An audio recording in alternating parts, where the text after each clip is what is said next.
Yeah, well, what do you expect actually in particular out of Nerchio here? Like you're the expert guy, right? A little bit. We'll talk about it, Johan. Let's go ahead and introduce these awesome guys. First, on the right bottom side of Asset Plant, the main base of the Polish Zerg player, it is Nerchio.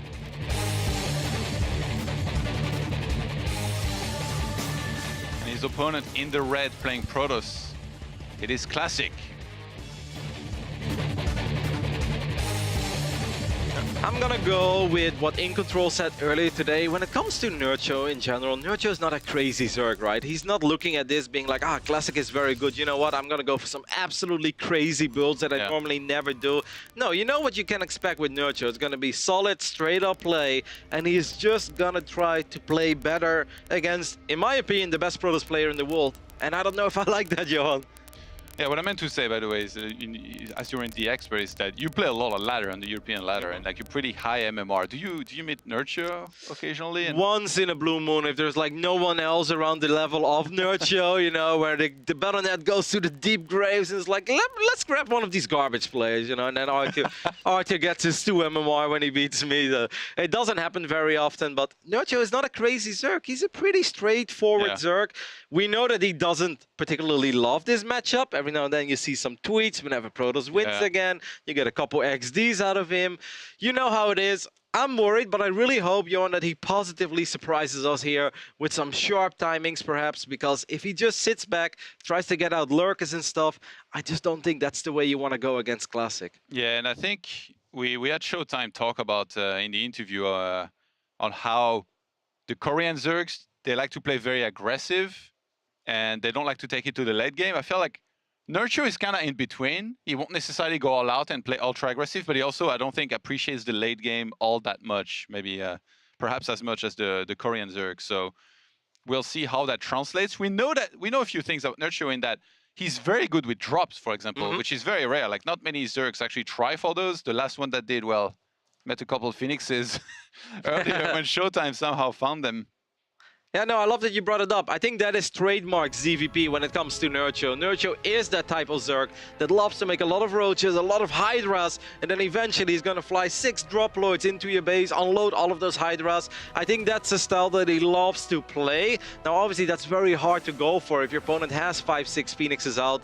I'm expecting Classic to go for a rather standard approach here or maybe 1 Phoenix and an Oracle and try to pick off a couple drones and just take the game from there. I think trademark Protoss against Zerg for Classic is that he moves out with the 2-3 Immortals, 2 Archons, a couple Gateway units and a War Prism, and he is so freaking good with those kind of You don't think a second Stargate could happen here? I don't think Classic is is low-key for sure one of your viewers. Like, I just know it from watching his games. Well, I don't think he's taking notes if that's the case though, Johan. That's maybe some late-night entertainment for him to fall asleep to, but nothing else.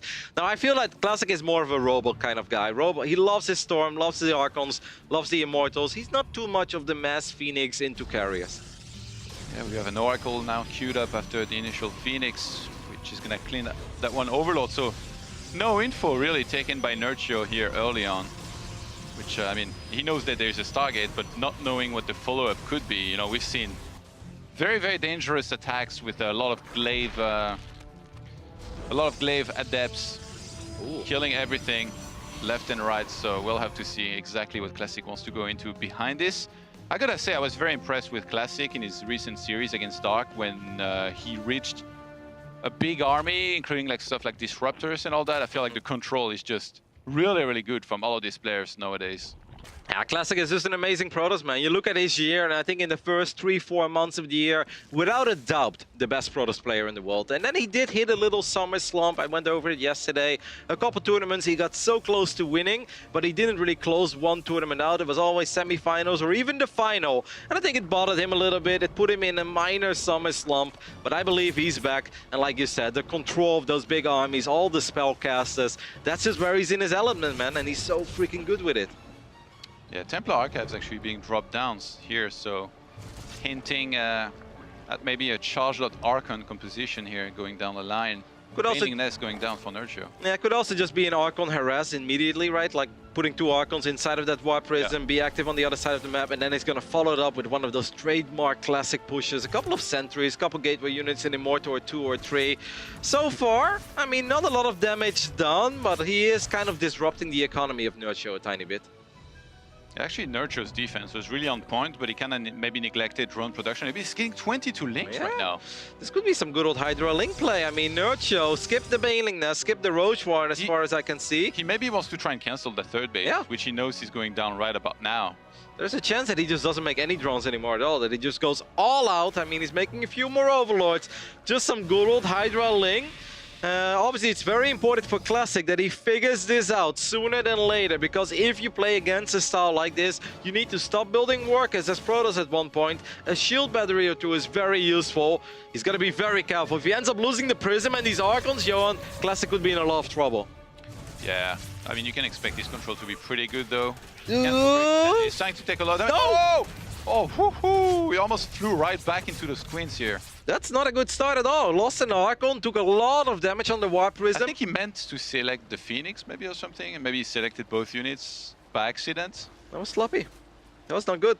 I mean, Nerchio could absolutely produce more units. He is throwing down an Evolution Chamber, so there is a chance that he's heading towards a +1 missile attacks. Oh, there is a Baneling now, so he's gonna morph a couple of Zerglings into Banes now.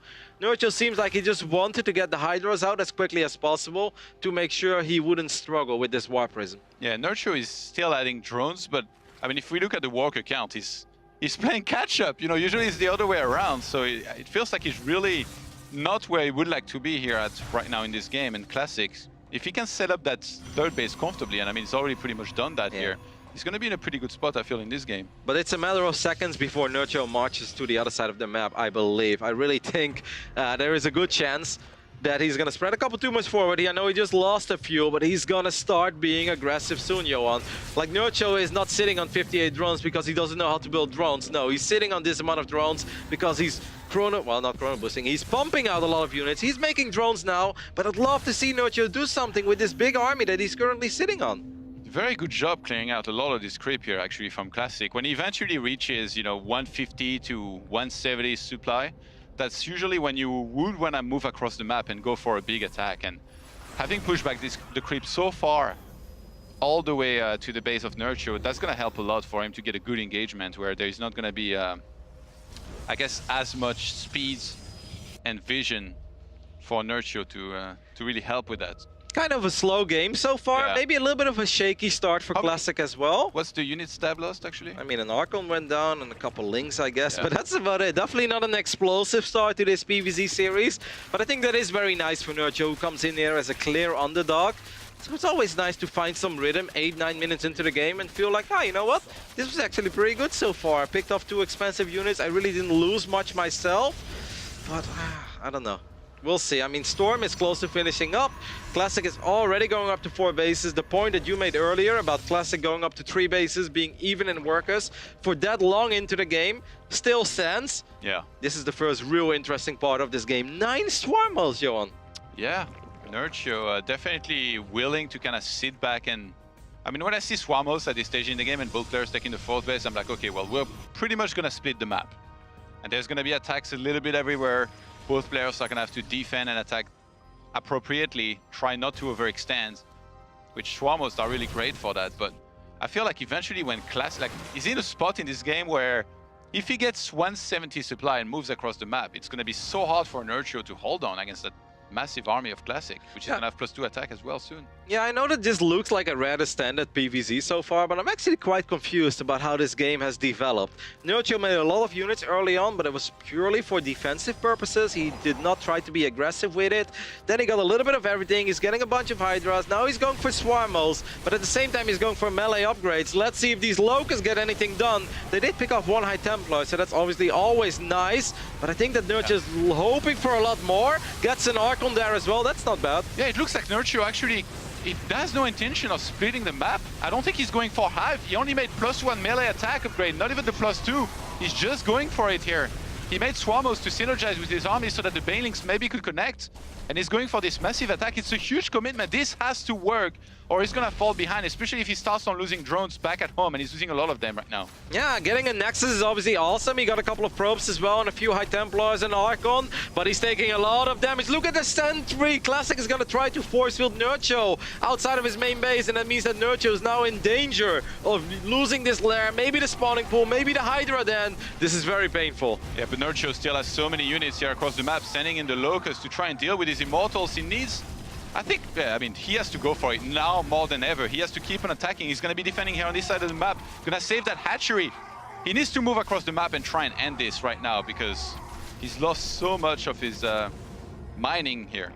That was sloppy though by Classic. He messed up the force field. That's why more Hydras were able to squeeze into the main base. Nerchio picks up that Prism as well. He gets the sentries. That was very easy for Classic to just keep force fielding that ramp. There are no roaches, no ravages, nothing to break those force fields. And I think that Classic could have easily got the Hydra then there as well. Maybe a few more of those Hydras that were spawning in the main base.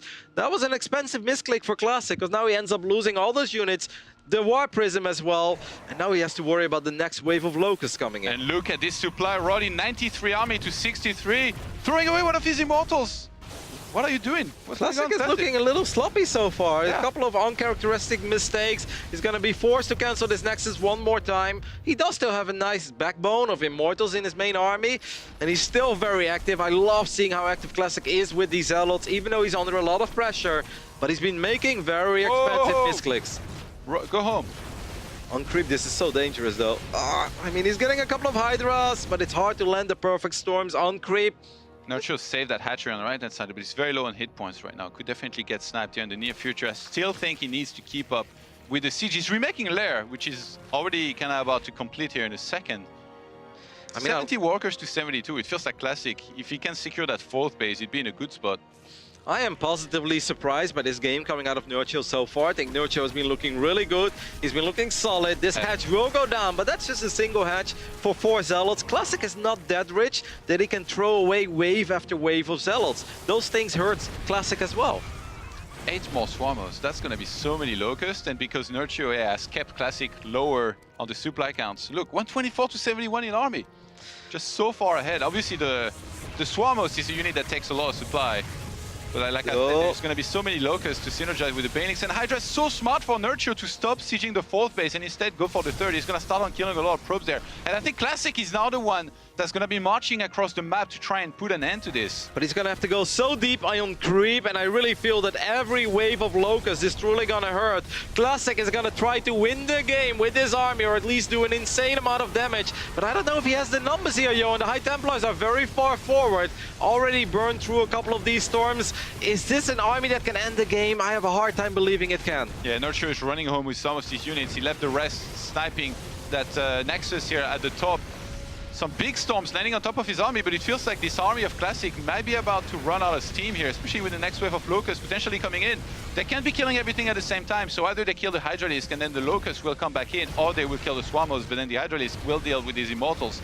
Classic really making the most of the situation though. He's caught up in army supply, he's got +3 attack completed now. Can he do this? Yeah, the next wave of Locusts, like you said, a couple of Zealots do come in from the north side, and suddenly Nerchio is plummeting in supply as he lost all of the Hydras on the other side of the map. It seemed like such a risky call for Classic, but he's actually making it work, Johan. He dropped good storms, he kept the Archons alive, and now he's hunting down these Swarmos. GG. Classic, even though he was down 40-50 supply when he stepped on creep, he ends up winning this game. That was insane. Perfect micro and decision making here with this big push at the end, landed some huge storms. And I thought that with the army that was going to come back in for the defense for Nerchio, he was going to be fine back at home, but I guess maybe that's because if we were the Protoss, that's what would have happened. But in this case, it worked out pretty well.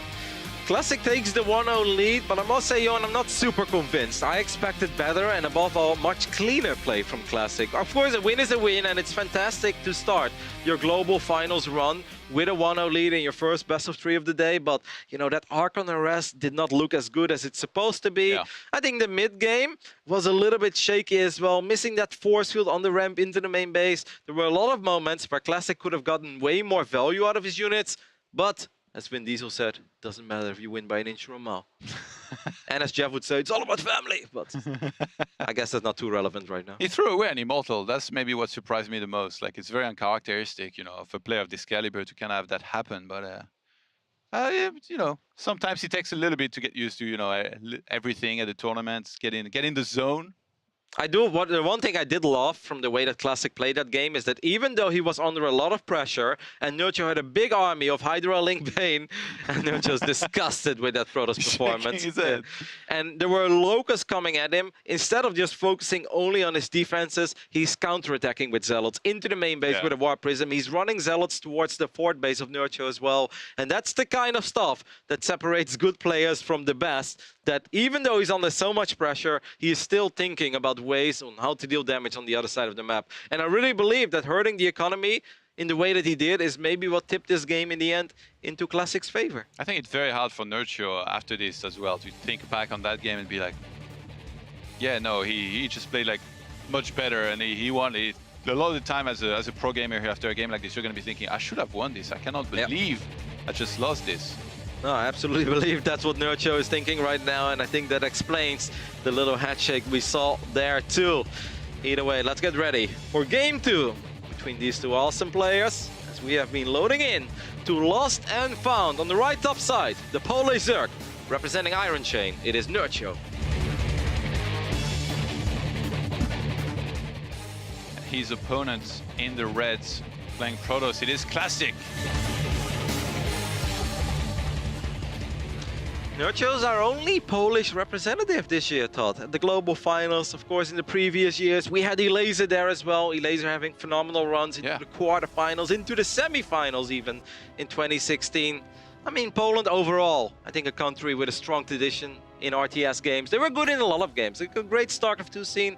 And that Boudoir scene, Johan, Tasteless told me it was really up there as well. I feel like I've heard that before, Yeah, Tasteless loved that Polish Boudoir scene, man. Like, I've never followed it, but I feel like I'm in touch with it. Yeah, for sure. Like, it's one of the few things that I know about somehow. Thanks to Tasteless, Uncle Tasteless, keeping us posted. So, Classic opening with a gateway down the ramp here on Lost and Found. Fairly standard. You want to start walking on that wall pretty early to make sure you're safe. And it feels like these are two players from which you don't expect crazy stuff. You mentioned it's like it's a lot of the time going to be fairly standard. Maybe from the mid game is like where they will choose their composition and how aggressive they want to be, but a lot of the time they're just kind of want to sit back. Nerchio's choice of the Swarmos, I feel like actually last game was pretty good. Again, like he almost made it work. It's just the Zealot harassment came at the exact... If it had been earlier, I think it would have been bad. Later, it would have been bad. It was just perfectly timed. And the fact that he sniped the lair and stuff, and I guess he prevented Nerchio from getting into this comfort zone where he was just sieging comfortably across the map. It wouldn't have been pretty, but I would have loved to see Nerchio just go for a Hydra Ling attack. If you defend that Warp Prism opening the way he did, he also took no damage against the Phoenix and the Oracle. If you then pick off an Archon, defending a Hydra Ling attack on a map like Asset Plant can actually become very, very tricky. So even though those games are obviously a little bit ugly, I would have loved to see if that could potentially work. What do you think about the Locust actually? Because he sent Locusts like in few small waves instead of doing one big wave, which has its upside, right? Because if you send one big wave and Storm lands and they all die, then obviously you don't have anything left to defend. But at the same time, it was like the army of Classic was big enough that a few small waves of Locusts were not really that threatening to his army. Yeah, I like the way that Nerchio played it, because I think he got a couple of good trades of it. Every time we saw a wave of Locusts, we saw... during the last defense.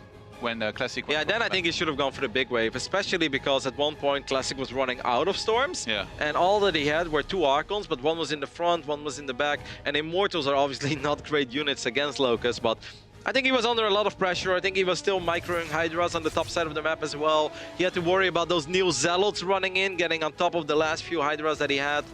Either way, let's see if things will go better here in Game 2 for Nerchio, who once again, this is his third global finals in a row. His record at the global finals is 1-4. He was able to defeat Solar 2 years ago in a ZVZ series. Last year he was in a very tough group together with Rogue, Neep and Su. He did not win a series in that group, but I'm sure he would love to do things differently this year. no matter how he does, 3 years in a row, making it into the top 16 here at the Global Finals, that is already a very, very impressive achievement. I'm sure his bank account doesn't mind too much, yeah. Doing pretty well on that side of things. But yeah, Nerchio used to be considered one of the absolute best non-Korean players. Once upon a time, alongside Stefano, he was very high up there. Nowadays, definitely a little bit lower, but the fact that he's still relevant, the fact that he's still here at the Global Finals is still very impressive in itself. And is still extremely good. He did scout the Robo, I think it was around Natural here a second ago. Yeah, it's kind of what Artosis said as well, right? You don't really feel the hype around Nerchio right now, because Nerchio has been consistent this year, but normally he peaks at 1 or 2 tournaments, and you see him at least in a semi-final, if not in a final. And that's just the performance that has been missing this year coming out of Nerchio. We know that he's capable of it. It's just been a little while, so it would be awesome for him to at least push Classic here to 3 games and show us that he belongs here. This is the stage where he belongs. I think when the Lurker and Hydra meta was doing really well, that's when Nerchio was like really good in this matchup. But now everybody has gotten so good against this. Like a lot of Protosses, they make it look like a foolish idea to go for Lurkers and Hydralids. They just storm everything. They got their Immortals perfectly positioned. They hit the right Revelations. Man, Nerchio's Hydra Dance are so quick. It's like 440 and he just throws it down. I mean, it's not something that's super uncommon, because obviously if you fire up that lair at 340, you can get it done, but it's very different if you compare this to a Zero game where you often see a Rogue Warren against the Protoss, and you just see somebody try to get some more value out of those tier 1 units. Nerchio is not about that Roach Ling business, and it's all about trying to get Hydras out as quickly as possible. Ooh, Storm already starting. So not gonna get into any kind of Archon shenanigans here. Gonna work his way up to Storm here, Will Classic, pretty quickly in this game. I wonder if Nerchio will go again for Swarmost. I feel like, honestly, that wasn't the problem last game. Actually, that's kind of what made him do well in the first place. So I would like to see him go Swarmost maybe again, because on this map, if you set up towards the bottom as well, you can choose where you go. Like, you can fly those Locusts into the main base, and for Protoss, it's going to be very hard to defend appropriately. It's a decent map for Lurkers though as well, right? Maybe some good old Hydra, Ling, Bane, and then eventually Lurkers. But I think that Nerchio is most likely trying to just get an economic advantage somewhere. Phoenix is gonna live the Queen, Oracle is gonna swing in, gets 3 drones, but ends up losing the Phoenix. So what I would love to see now from Nerchio is immediately send out an Overlord of 2 or even 3, spread them around the map, because you know that Phoenix is gone, and that's pretty much the only real anti-air that Classic is currently working with. Yeah. Double Robo, by the way. And also later, if he goes for some sort of drop, which on this map, I talked about the Locust flying to the main base, a drop could be a big deal as well. Look at these 2 pylons here. They're asking to get sniped. The Artosis and the Tasteless Pylon. The top one is Artosis, but he's getting backed up by Tassels, so it's all good. 7 more drones in the way. Nerchio's just playing an economic game from this point on. Just try to get those Hydras out as quickly as possible to make sure he doesn't take too much damage from Oracles or War Prismaras. But Classic is just getting into the double Robo very quickly, and he just wants to get a lot of Storm and a lot of Immortals. And it seems that Classic is just approaching this like, yeah, if I get the army that I want, which consists of maybe a cheeky Sentry or 2 for some Guardian Shield and a few Force Fields, then a bunch of Storms and a couple of Archons, I'm always going to be fine against you. Yeah, especially like when he hits the right Revelations, it's always so easy for him to take a very, very good fight in terms of landing the Storms and setting up the fight. Goes for an Observer now. Overlord speed. Some cannons. Overlord speed is almost done, Johan. I'd love to see some of that Drop Lord play that you mentioned. There is once again an Infestation Pit going down. But I want to see more coming out of Nerchio. I want to see like a real attempt in trying to do some sick damage somewhere, because he's playing a rather slow game. And if Nerchio would be the overwhelming favorite here, I'd be like, yeah, you know, that's fine. Drag it out, because the longer the game goes, the better it is for you. But I don't really think that's the case here when you go up against Classic. Maybe he looks at it in a way where he's like, last game I was doing well, just the defense against his final attack was not there.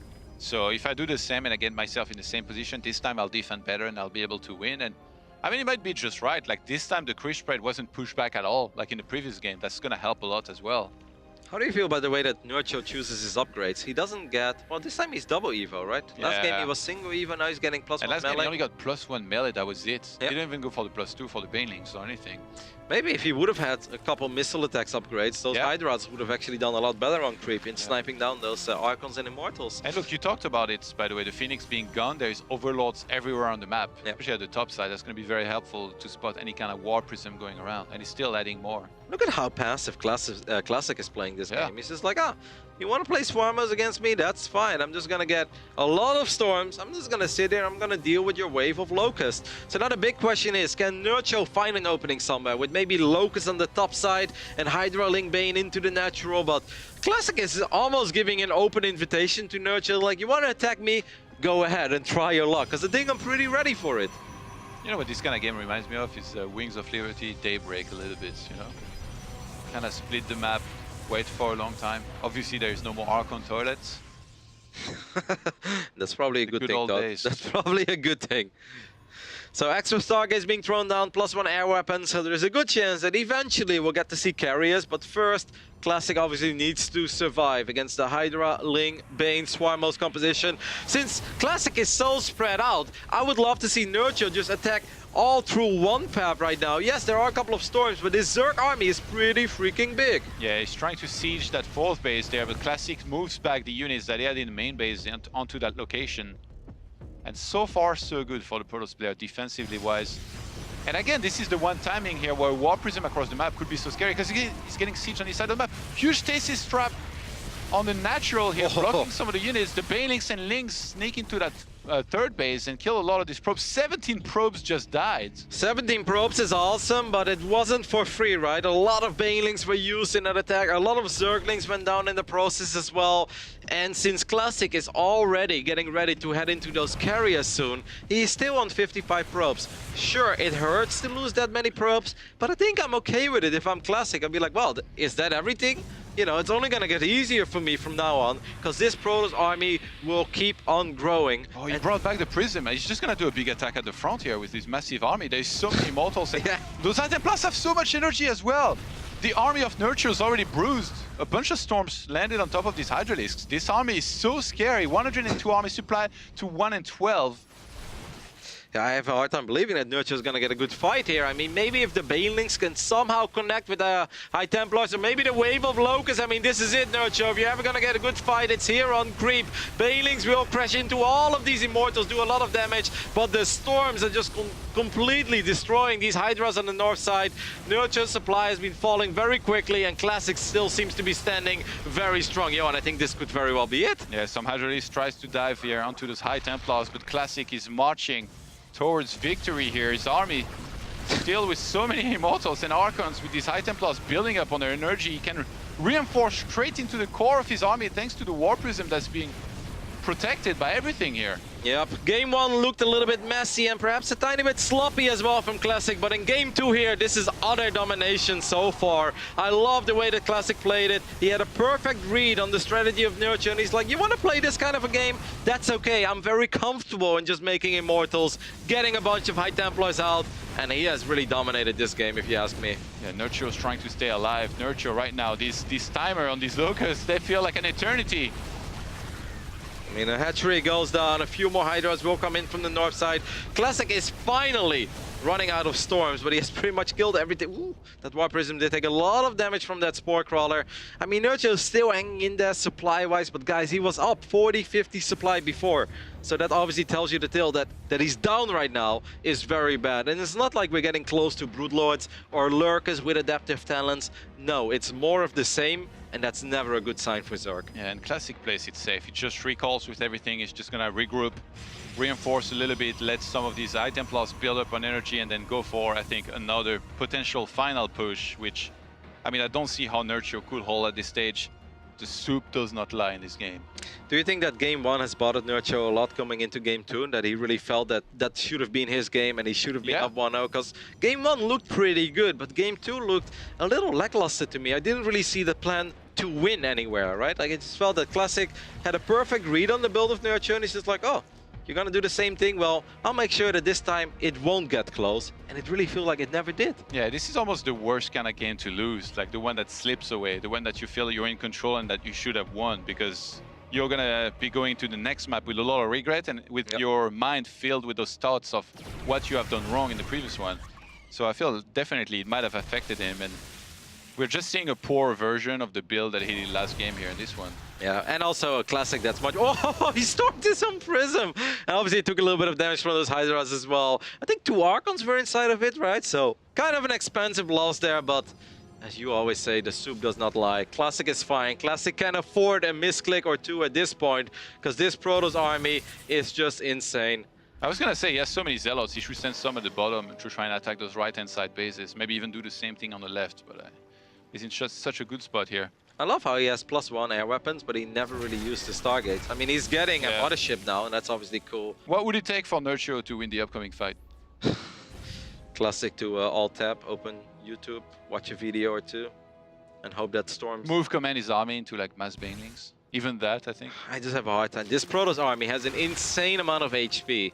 And once again, Nerchio's army is very strong when it hits quickly, and you know, when Protoss isn't totally ready yet, when you're low on storms, when the immortal count isn't that high.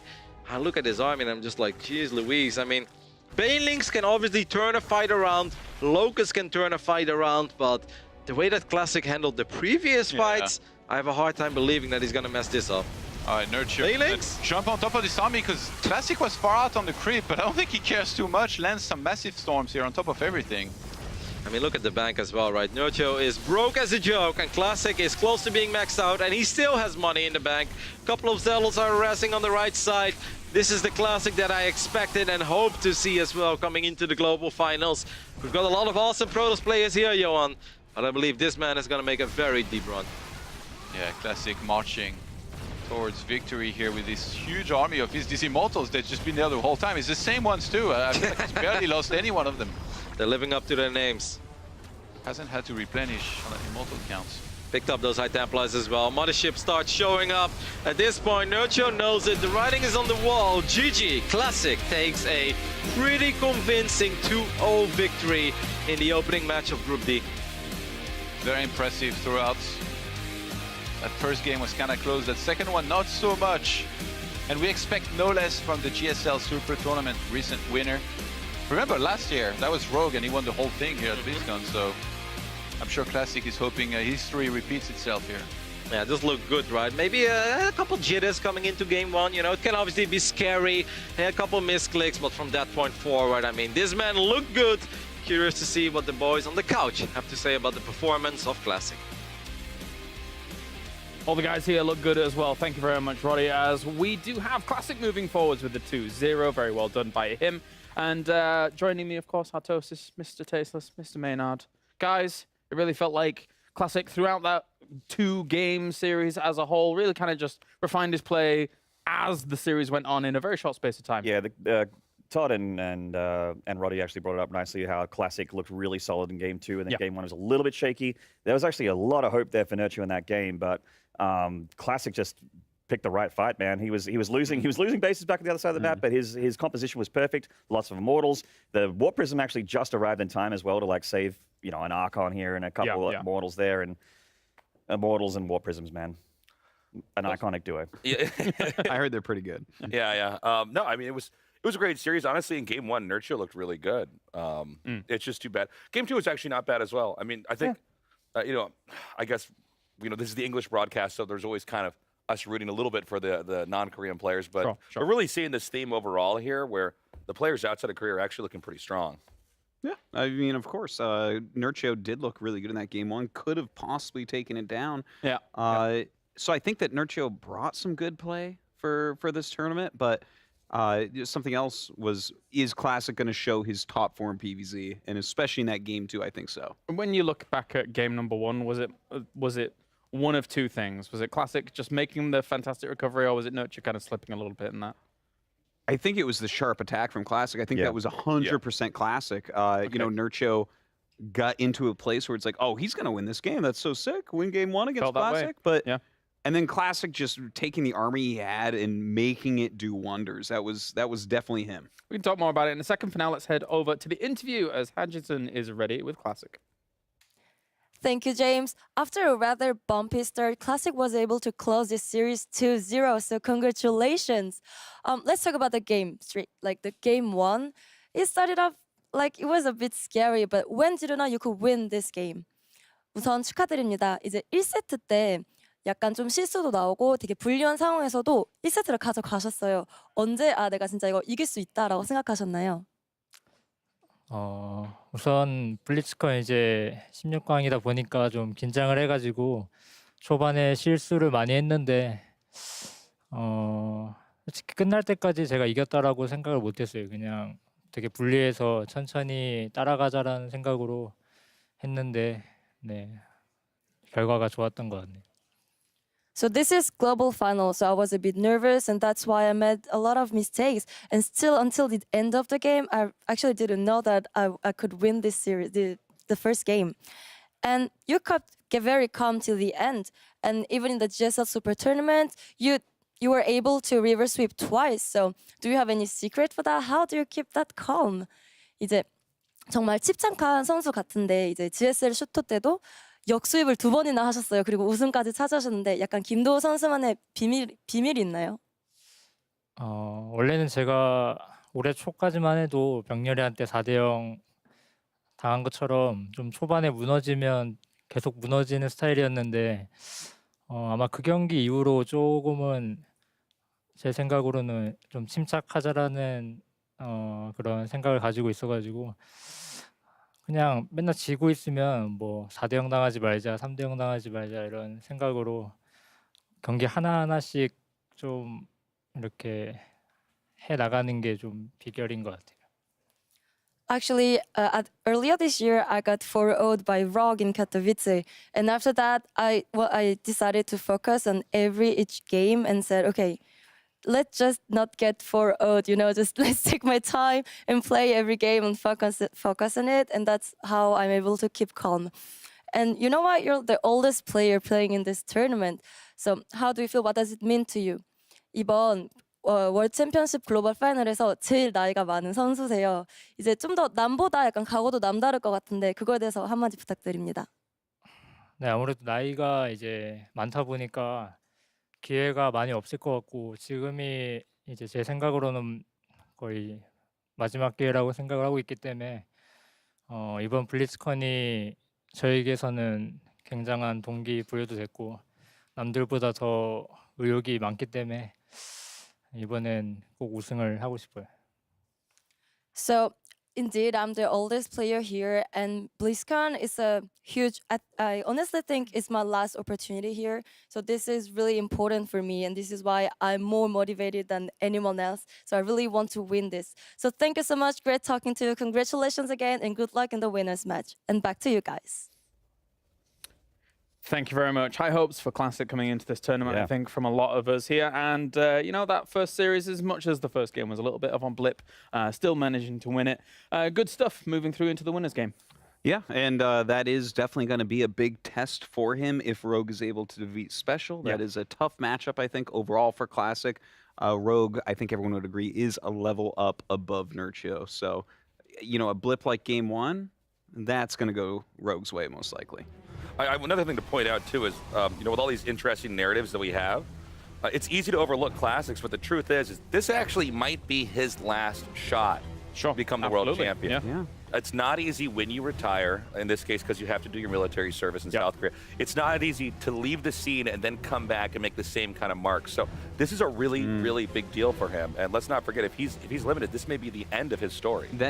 I really like what you're saying there, too. If you look at his career, it has been illustrious. Okay, I want to remind people that this guy was a StarCraft 1 pro gamer 10 years ago. Yeah, he was literally the #1 draft pick. Didn't really have a big career in that. Came to StarCraft 2. He's a GSL champion. He's an SSL champion. He's an IM champion. He's hit 2 top 4s at BlizzCon. He's gotten to plenty of finals. He just won Super Tournament. Absolutely. That's all great, but it's not the world champion. Right. If you're the oldest pro, you're thinking about going to the Army. A win here for Classic, and this is the year he's most likely to do it, I think. He's the highest rank he's ever been at BlizzCon, in my opinion, as far as actual skill goes, it's super important to him right now. I mean, whoever won that super tournament coming in, it's like the most fresh That's true, tournament yeah. coming in, right? So that was really impactful for him as well. And I suppose, you know, you guys were theorizing a classic versus rogue. It's like every single match we have here in the group stages, especially the winners games, are basically a premier tournament final. That's how the quality that we're seeing here through even just the group stages. And no surprises, this is the global finals. This is the playoffs, you know. And it's only just going to get better and better and more intense as we go forward. You know, some of the best games of StarCraft we're going to see yet to happen here, and even the storylines yet to happen. I'm really, really excited. I really hope that with Classic's mindset of, you know, with that military service looming over him, I wonder. Hopefully, he's not going to put too much stress on himself and really put pressure on himself to make something happen before the inevitable.